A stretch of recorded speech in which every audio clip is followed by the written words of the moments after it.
Story 1. He left the lights on after she left the room. This happened to me in 2018, in the dead of winter. At the time, I was subletting a one-bedroom unit in a 70s-era apartment building in Montreal. I had just started grad school and didn't know many people, so the quiet suited me. The building was old but clean, mostly retirees and single tenants, the kind of place where nothing ever really happened. I liked that. My apartment was on the 3rd floor, corner unit. The layout was a basic L shape. You walked into a narrow kitchen on the left, a living room with a balcony on the right, and straight ahead was a short hallway with the bathroom and bedroom branching off it. There were 3 ceiling lights in the whole place, one in the kitchen, one in the hallway, one in the bedroom. The living room had a tall lamp I kept next to the TV, but I barely used it. At night, I'd usually make tea, do some reading on the couch, and turn off the hallway and kitchen lights before heading to bed. I had this little ritual. Lights off, check the balcony door, brush my teeth, bedroom light off last. Always in that order. It was automatic. But in early February, something shifted. The first time it happened, I chalked it up to being tired. I had come back from campus late, dropped my bag on the floor, turned on the kettle, and headed to the bathroom. When I came out, the kitchen light was off. I was sure I had left it on. I stood there for a second, staring at the switch. I told myself I must have forgotten to flip it. Maybe I only imagined turning it on, so I flipped it back on and made my tea. End of story for that night. But it kept happening. About a week later, I came home to find the hallway light on. I never left it on. It wasn't a switch you hit by accident. It was on the far wall, just past the coat rack. You had to go out of your way to touch it. I stood in the entryway with my hand still on the doorknob, staring down the hallway at the lit space. There were no signs of a break-in, no damage, nothing missing, and I started wondering, was it me? Was I sleepwalking? Forgetting things? I started taking photos with my phone before I left the apartment, documenting which lights were on or off, just to prove to myself that I wasn't misremembering. And that's when it got worse. I'd leave for class in the morning with all the lights off. I'd double-check them, even say them out loud. Kitchen off, hallway off, bedroom off. And when I'd get home at night, something would be different. Once it was the lamp in the living room. I never used it. I didn't even know if the bulb still worked. But I came in one night and there it was, on, casting a soft orange glow onto the coffee table. My stomach dropped. That was the first time I walked through the apartment, holding my keys like a weapon. I checked every room, every closet. I even opened the kitchen cabinets and looked behind the shower curtain. But no one was there. I unplugged the lamp and threw the bulb out. And then, a few nights later, I noticed the kitchen light again. This time, it wasn't just on. It was dimmer than usual, flickering slightly. I didn't have a dimmer switch. I turned it off and stood in the doorway for a long time. It felt like the room had just exhaled. The building had no history, no deaths, no urban legends. I checked, but I started talking to my upstairs neighbor, a retired nurse named Claire. She told me she'd lived in the building since the 80s. When I asked her if anyone had ever had issues with the wiring or lights acting strange, she just paused. "Not the wiring," she said. "What then?" I asked. She hesitated. There's one unit. Used to be a man who lived there alone. I think he had dementia, kept forgetting where he was. People said he'd walk around at night, turning lights on and off. I asked which unit. She didn't want to tell me at first, but I pressed. It was mine. After that, I couldn't sleep in the dark anymore. I left the hallway light on just to feel like I had control over it. And most nights, it would stay on. But every once in a while, I'd wake up to darkness. Lights off, all of them. Like someone was restoring the pattern they remembered. It was a Wednesday night. I had stayed late at the campus library, finishing a group project. By the time I got home, it was close to 11 p.m.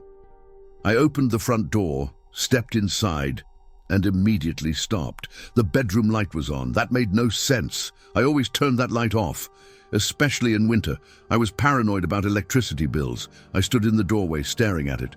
It wasn't just on. It was glowing with that faint buzz those older ceiling fixtures made. I walked through the apartment slowly, checking every room like I had before. Nothing. No signs of forced entry, no window ajar. The only thing that stood out, the deadbolt on my balcony door was turned halfway, still locked, but not fully. Like someone had started to twist it, then stopped. I felt a chill I couldn't blame on the weather. Instead of turning the light off with the switch, I grabbed a paper towel from the kitchen and unscrewed the bulb manually. I don't know why I did it. I just wanted to feel it, and it was warm. Not hot, but warm, the way a light gets after being on for a while.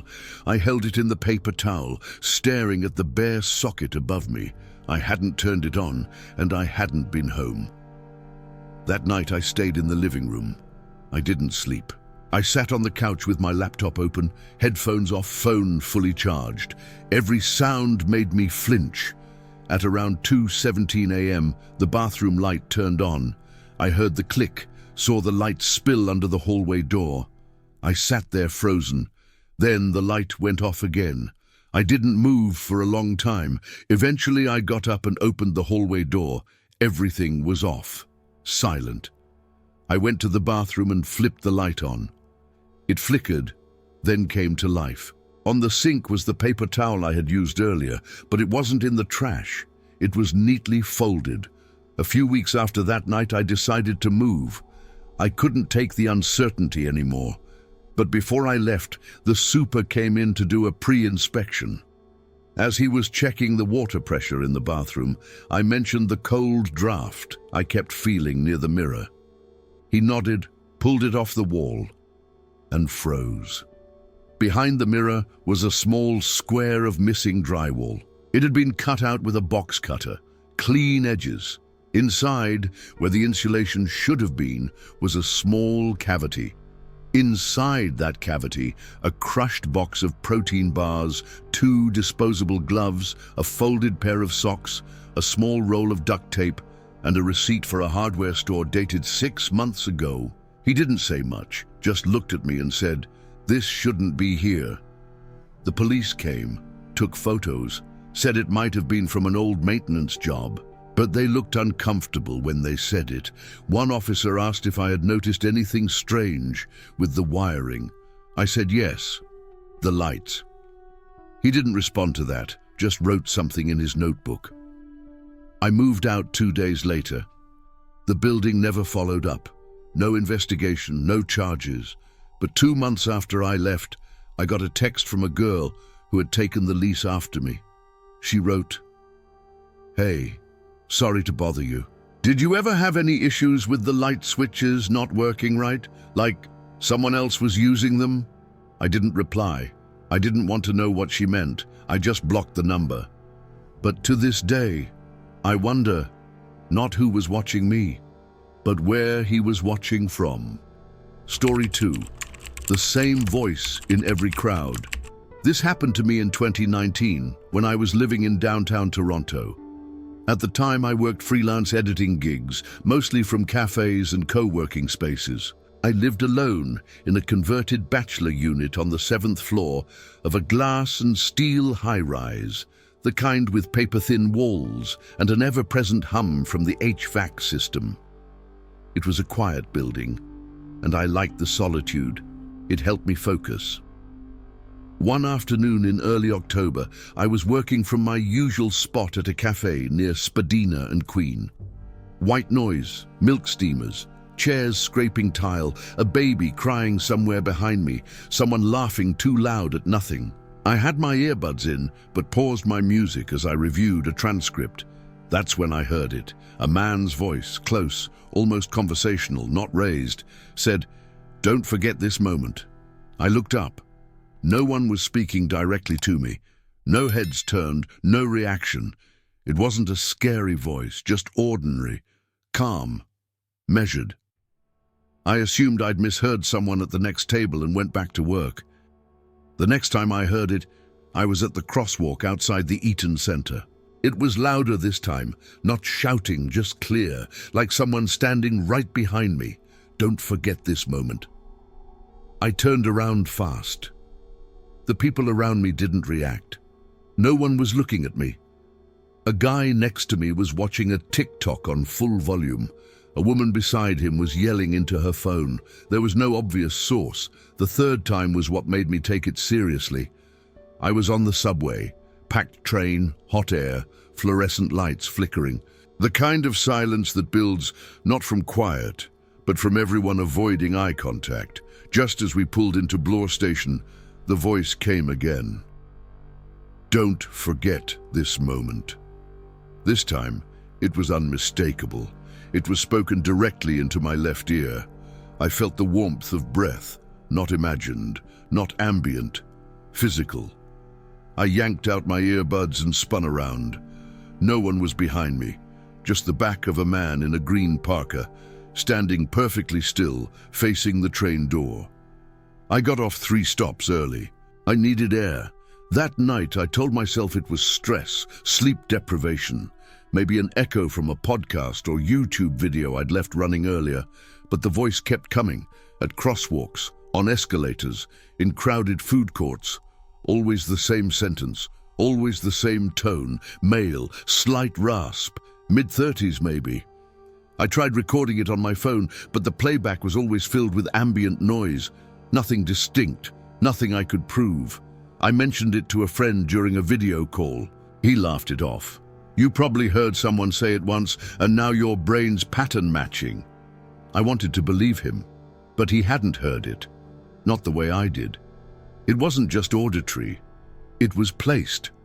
There was always a space between when the world was loud and when it went suddenly still. That's when the voice arrived, like it was waiting for silence to settle before stepping in. A private channel. Just for me. I started writing down the times and locations. I thought maybe I'd notice a pattern, maybe it was tied to where I was or who I was near. But the only constant was the voice. Same words, same tone. Don't forget this moment. I thought about going to a doctor. I looked up symptoms, but nothing matched. This wasn't schizophrenia, it wasn't tinnitus, and I hadn't changed anything about my routine. No new meds, no trauma. But the voice didn't stop. It grew. Strategic. One day, I sat down in a plaza by the waterfront, hoping to reset. I watched birds move along the railings, people biking past. A kid dropped an ice cream cone and burst into tears. I laughed. For a second it felt normal. Then, from behind me, the voice, "Don't forget this moment." My stomach turned. I didn't move. I just stared ahead, too afraid to turn around. Eventually I stood and walked away, but I didn't look at anyone's face, because I was starting to realize something. The voice wasn't just following me. It was teaching me. It wasn't a message. It was a rehearsal for what I didn't know. It took me a while to make the connection. I was so focused on the voice that I didn't notice the figure at first. But once I did, I couldn't unsee it. The first time was at a convenience store. I was standing in line waiting to pay for a bottle of water. The guy in front of me stepped up to the counter and I happened to glance toward the magazine rack. There was someone standing beside it, not browsing, not moving, just standing. They were facing the wall, completely still, arms at their sides. I assumed they were just zoning out, but something about the stillness felt artificial, like someone holding a pose. I paid and left, told myself it didn't matter. 2 days later, I was on a streetcar heading east. I looked out the window as we passed an intersection and saw him again. Or someone like him. Same stance, same posture, back turned, standing in front of a mural on Queen Street. That time, I noticed something else. He was wearing a green parka, the same color as the man I'd stood behind on the subway the day I heard the voice in my ear. Coincidence, I thought, but it kept happening. Every public space I entered, I started seeing him, not always close, sometimes just within peripheral range, standing perfectly still, always with his back turned, at a food court, in the lobby of my building, once on the sidewalk across the street from my window. Each time, he didn't react, didn't shift, didn't check his phone, just stood there, silent, facing away. I started looking for him automatically, scanning every crowd, every park bench, every subway car. Sometimes he was there, sometimes not. But the absence felt just as loud, because when he wasn't visible, I could feel that he still was, somewhere. One night I took a photo. I was sitting on a bench in Trinity Bellwoods, and I spotted him near the dog park, standing at the edge of the fence, not looking in, just standing. I snapped a photo and zoomed in. It wasn't blurry, it wasn't dark, but the face wasn't visible. He was angled just slightly enough that his head was turned, but not toward anything. It was like he was deliberately avoiding every field of view. The next morning, that photo was gone. I don't mean deleted. I mean not in the gallery. Every other photo from that night was still there, but not that one. I hadn't shared it. I hadn't uploaded it, but it was just gone. I backed it up. I exported my data. Nothing. It was as if that moment had been erased. The next day the voice came again, this time not a whisper, not a murmur. It was louder, almost scolding. Don't forget this moment. And just as it said that, I looked across the street. He was there, facing away, not moving. I started researching obsessive surveillance. Not the kind you see in spy movies, real cases, the ones no one believes. What I found was an obscure concept called environmental mirroring. It's used by certain stalkers, not to confront or chase, but to shape the subject's perception of space. They don't break in, they don't make contact. Instead, they manipulate the world around you, tiny shifts in sound, presence, direction, rhythm, to suggest their presence without proof. A voice in a crowd, a familiar coat at a distance, a person standing still where no one should be. It's not about being seen. It's about making you feel watched, until the anxiety becomes the evidence. I found a forum post, buried, years old, removed from every search engine. It described exactly what I was going through. A man claiming his ex had hired someone to follow him, not physically but psychoacoustically. He said the method involved echoing phrases in public, inserting decoys into crowds, disrupting photo metadata, and manipulating spatial memory using silence and repetition. I bookmarked the post. The next day, the site was gone. Server not found. I tried contacting the user. The message bounced. But that night, when I stepped into an elevator at my building, the person beside me, a woman with her hair covering her face, whispered something as the doors closed. I didn't catch all of it, just the last part. Don't forget this moment. I got out on the wrong floor and took the stairs back up. I knew then that this wasn't random, and it wasn't about me exactly. It was about condition, about programming perception, because once I noticed the voice, the back-turned figure, the repetition, I couldn't unnotice it. I was being trained. The last straw came in January. I got a new phone, new number, new apartment across the city. I didn't tell anyone, didn't post, no Wi-Fi, no GPS. But one night I walked into a bookstore to browse. There was a single song playing overhead, soft vinyl crackle, an old jazz piece. The moment I heard the melody, I froze. It was the same song that had been playing in the cafe that first day in October, same version, same audio defect near the bridge, and then the voice, low, calm, behind me. Don't forget this moment. I turned around. There was no one there. But in the aisle to my left, a man stood, still, coat zipped to his neck, back turned, not watching me, just occupying the space. I walked out of the bookstore. I didn't buy anything. I didn't speak. I just went home, turned on the TV, and sat in the dark. And now, every time I hear silence, I listen harder. And when I do, I can still hear it. Soft, inevitable. Don't forget this moment. Did you enjoy the content and it made a difference for you? Click on Super Thanks and support our work. Story 3. The man who followed her sleep schedule. This happened to me in 2020, during the peak of lockdown. I had just moved into a basement suite in North Vancouver, a small studio unit attached to the back of a residential home, separated by a narrow walkway and a wooden gate. The space was small but private, just one door, one frosted window above the kitchen sink, and a sliding glass door leading out to a patch of gravel under the stairs. No view, but it was quiet, and I needed quiet. I'd left the city for a reason. I worked remotely and barely spoke to anyone. Most days, I didn't even leave the suite. I slept late, woke around 10, made coffee, and sat at the small table by the glass door reading or working on my laptop. The only sound was the occasional creak of footsteps above me. The couple who owned the house lived upstairs. They were polite, middle-aged, mostly kept to themselves. The first time I noticed something was off. It was subtle. I woke up one morning and felt wrong. The sunlight filtering through the blinds was softer than usual, lower, as if the sun was setting, not rising. But it was 9:42 a.m. I checked my phone, rubbed my eyes, and just sat there, confused. Something about the light made the room feel unfamiliar, tilted, like it had been rearranged in ways I couldn't name. Not furniture, space. I got up, opened the blinds fully.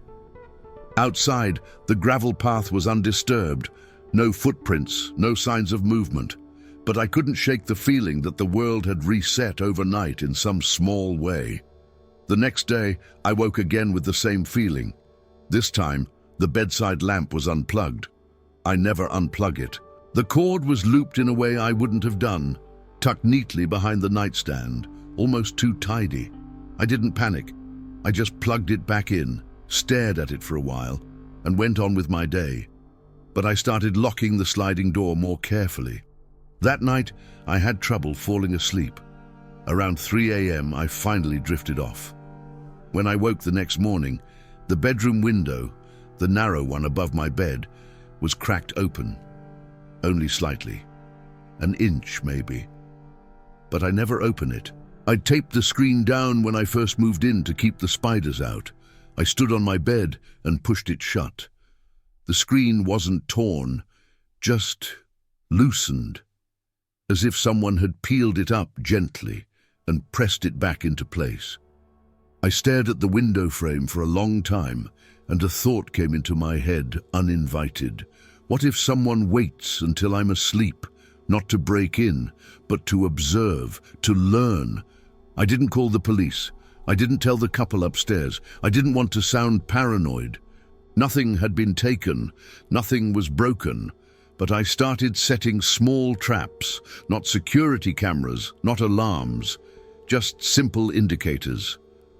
I placed a folded tissue under the sliding door track, balanced a coin on the outer sill of the kitchen window, dusted the gravel outside with flour at night. Each morning, I checked them, and nothing changed. Not until a week later. I woke up early, unusually early, just past 6 a.m. The sun was still low. The first thing I noticed was the smell. Cold air. Not stale indoor cold, outside air. I turned toward the glass door and saw it. The latch was up. The door was still shut, but the lock had been disengaged. I hadn't touched it since the night before. I ran to check the floor. The flour had been scattered, not walked through, brushed, as if someone had wiped it with fabric or a gloved hand. There were no footprints, just an erasure. That was the moment I started sleeping with the light on. Not because I was afraid of the dark, but because I didn't want to forget what it felt like to wake into a space that had been touched while I wasn't aware. It was a Wednesday, late March. I hadn't slept the night before. I kept hearing sounds that didn't belong.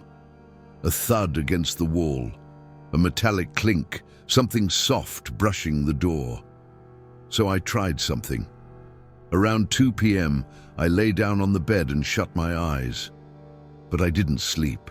I lay still, fully clothed, phone tucked under my pillow, blinds tilted just enough to see the edge of the glass door from where I lay. For about 20 minutes, nothing happened. Then, at 2:42 p.m., I heard it. 2 footsteps, soft. Outside the bedroom window, not gravel, wood, like someone standing on the short landing at the top of the basement stairs, just behind the lattice fencing. Then, silence. Not retreating footsteps, not motion, just stillness. I didn't move. I didn't open my eyes. 5 minutes passed, then a creak, not inside, from the exterior stairs, as if someone shifted their weight slightly. Another 5 minutes, then another creak. I began counting my breaths, holding them, measuring the rhythm of my own stillness. At 2:57, something touched the window, not tapping, pressure, like a flat palm pressed against the glass. I waited another minute. Then, slowly, I opened my eyes and tilted my head just enough to glance up at the blinds. There was a shape, a faint silhouette behind the slats, not detailed, not close, but the kind of shape that knew it was being watched and didn't care. I didn't move. I didn't even blink. The shape didn't leave. It just shifted, slightly, as if adjusting position to see better. After a few seconds, it was gone. No sound of footsteps, no door opening, just absence. I called the landlord that night. He said the motion light might be malfunctioning, but he'd send someone to check it. They never did. But I started sleeping in short bursts after that. An hour here, 30 minutes there, always during daylight, always with one eye toward the door. And that's when I noticed something new. Every time I really fell asleep, I mean fully lost awareness, I'd wake up to small changes. The soap bottle rotated 90 degrees, my slipper shifted 3 inches under the bed, the edge of the shower curtain tucked slightly inward. Not every time, but just often enough. Enough that I stopped trusting my own memory, because maybe it wasn't someone coming in. Maybe it was someone waiting, timing their movements not by opportunity, but by my vulnerability. I eventually came across an old security psychology article from a university I'd never heard of about asynchronous presence tactics. It described a method used in cases of long-term relational harassment. The idea was simple. Don't monitor someone when they're active. Wait until their patterns emerge, their moments of unconsciousness, their sleep rhythm, not to break in, but to train them to question control of their environment.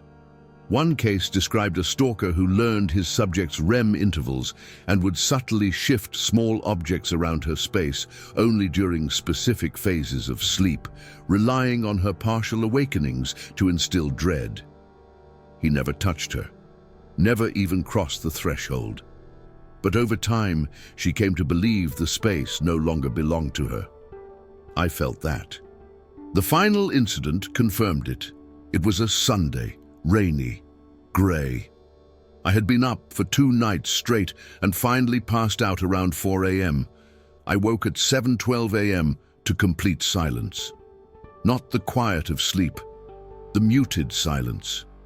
Like when you wear earplugs and can still hear the pressure behind the noise. I sat up and looked around. Everything seemed normal until I noticed my phone. It had been placed, not dropped, on the center of the floor. Face up. Screen cracked slightly in the corner. I never leave it there. It had been on the pillow beside me when I fell asleep. I got out of bed slowly, picked it up, and on the screen was a note I hadn't written, not typed, drawn, using the phone's notepad sketch feature. Just 3 words: "You sleep late." That was it. No name, no context, just those words. I stared at the phone for a long time, checked the lock screen. No activity, no app usage, no alarms triggered. The sliding door was still locked. The window latch hadn't moved. But the message was there. That was when I realized he wasn't entering my space. He had been there before me, long enough to understand how long I slept when I stirred, what I didn't notice. He wasn't watching me while I was awake. He was only active when I wasn't. It wasn't about invasion. It was about syncing, about aligning himself with my unconscious state until the rhythm of his movements became embedded in the rhythm of my vulnerability. I moved out the next week, left behind everything I couldn't carry, told the couple upstairs I'd had a personal emergency. They nodded and said they understood, but as I packed the last box, I noticed something I hadn't seen before. Inside the track of the sliding door, hidden in the corner, a tiny smear of white paint from the frame, and beneath it, a faint, partial fingerprint. Smudged. Old. But it was there. To this day, I don't know how he got in, or if he ever left. But I've changed my sleep schedule. And wherever I go, I don't sleep through the night, not anymore.